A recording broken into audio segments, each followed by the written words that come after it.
अमरावती जन्म प्रमाणपत्र घोटाळ्याचा मोठा पर्दाफाश झालाय। तब्बल 962 जणांनी बनावट कागदपत्रांच्या आधारे प्रमाणपत्र मिळवल्याचा खळबळजनक आरोप भाजप नेते किरीट सोमय्या यांनी केलाय। या प्रकरणी आतापर्यंत 100 जणांवर आरोपपत्र दाखल झालं असून उर्वरित 862 जणांवर पुढील 15 दिवसात कारवाईचे संकेत दिलेत। पाहुयात किरीट सोमय्या काय म्हणतायत।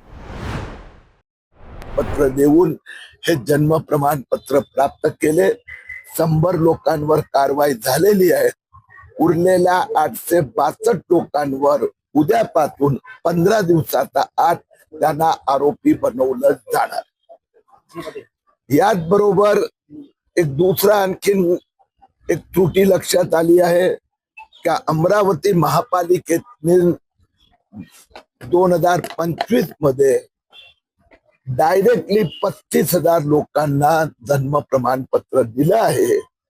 त्याच्यात पण गैरव्यवहार झाले असल्याची शंका आहे।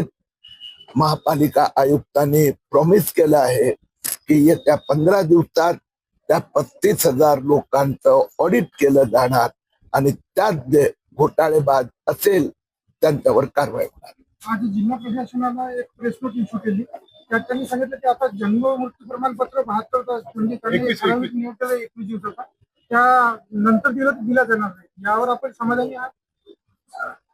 तो वेगळा विषय आहे। असं कुठलं जड नियम नाही आहे। 2 पद्धत आहे। एक नवीन जन्माला आलेल्या मुलासंबंधी 72 तासात माहिती द्यायची असते। ती माहिती ज्या हॉस्पिटलमध्ये जन्म झाला तर ऑटोमॅटिकली दिली जाते, आपली जबाबदारी नाही। पण जर घरी जन्म झाला असेल तर ते 72 तासात माहिती देण्याआधी पण बंधनकारक होतं आणि ते रिझनेबल आहे। घरी जन्म समजा आता अमरावती शहरात झालं किंवा कुठेही झालं तर 72 तासात माहिती द्यायलाच हवी, म्हणजे पुढे मुलाची काळजी असा केअर वर्करांनी ते करू शकतो।